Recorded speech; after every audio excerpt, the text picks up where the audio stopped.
Thank you, Mr. Chairman. It is an honor for me to be invited to share my experiences and thoughts on this occasion.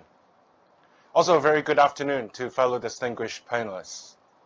I'm speaking as Chairman of the Y Elites Association in Hong Kong, a non-profit organization with members representing next-generation leaders in the commercial and social spheres. Established in 2007, the association's commitment is to link up thousands of young entrepreneurs and professionals in Hong Kong by putting forward policy advisory proposals every year. Our association has been deeply involved in current affairs affecting Hong Kong towards its future growth and development. Today, I'm also speaking as one of many victims in the social violence during 2019 protests. As the fourth generation of a typical local family, I devoted all my life to this land.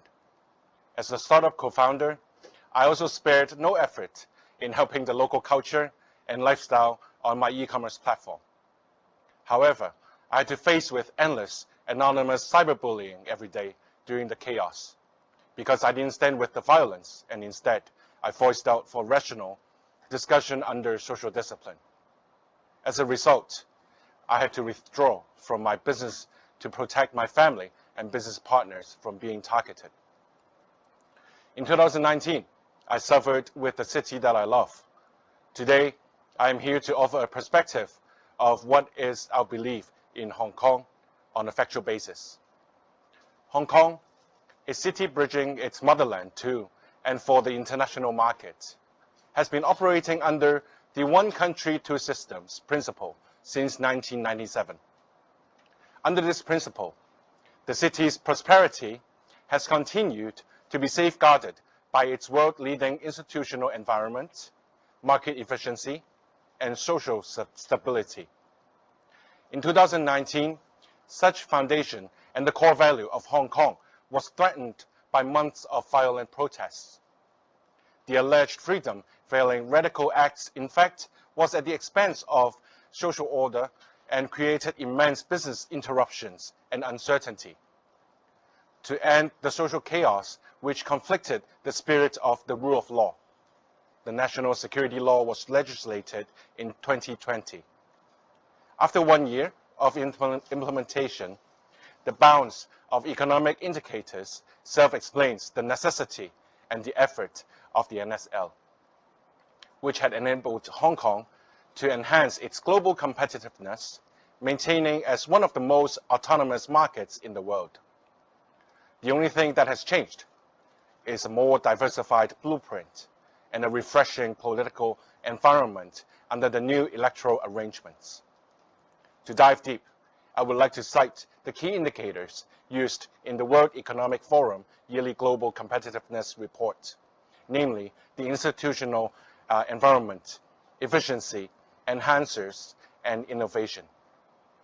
First and foremost, the institutional environment in Hong Kong remained unchanged and continued to be the unalterable cornerstone for all market stakeholders.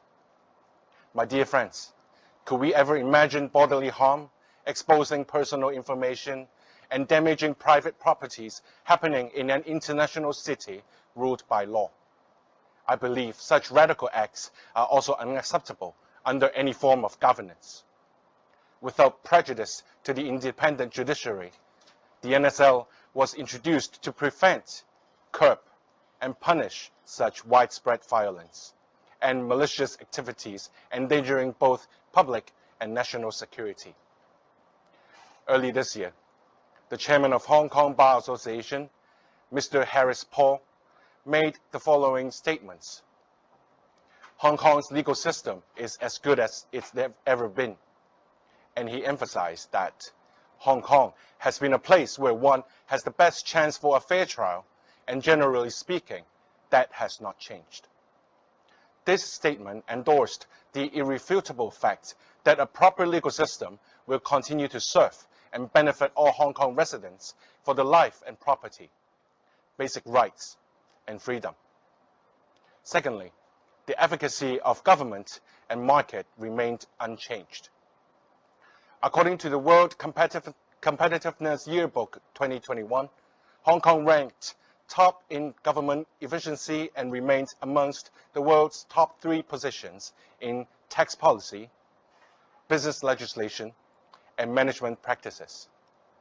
Anyone who wished to start a business in the city could finish registration process within 24 hours, and the applicable corporate tax rate could be as low as 8.25% on accessible profits up to 2 million Hong Kong dollars.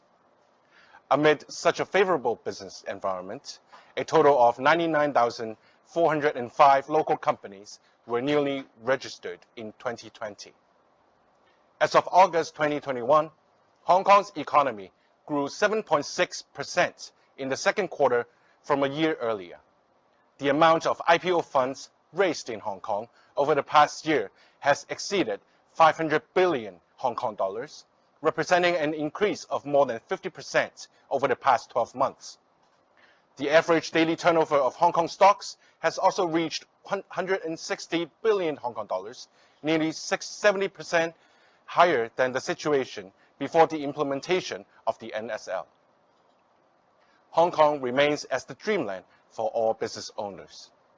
In addition, the National 14th Five-Year Plan offered brand new opportunities. Hong Kong is now ready to step up as an international innovation center, underpinned by the National Development Strategy.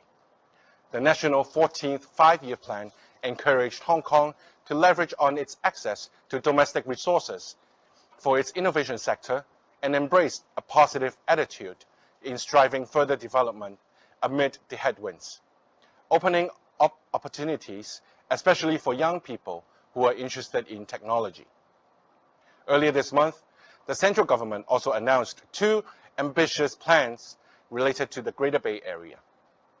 Major expansions of the Shenzhen-Qianhai Hong Kong Modern Service Industry Cooperation Zone and Guangdong-Macau Cooperation Zone in Hengqin, which has been receiving magnificent responses from business community in Hong Kong and Macau as the young entrepreneurs and professionals are actively seeking growth opportunities in the mainland. Aiming at helping Hong Kong youth to start their businesses by providing them related information and necessary assistance, we at the Y Elites launched Innovative Elites at Qianhai program. We hope to select and incubate young people with outstanding startup ideas and provide them with startup seed funds and incubation services to realize their entrepreneurial dreams. Over past years, our lives and some of the business models have been changed drastically. However, unchanged are the exceptional business environment and our belief in Hong Kong. September 19th marked a very important day for all of us in Hong Kong, which is the first election after the electoral reform. It is also a very important step to let more local groups and industries' voices to be heard, bringing the whole society back together after being hit in the 2019 social chaos. I firmly believe that with the united society and more diversified opportunities for all investors from domestic and abroad, together we can bring Hong Kong forward into a brighter future. Thank you.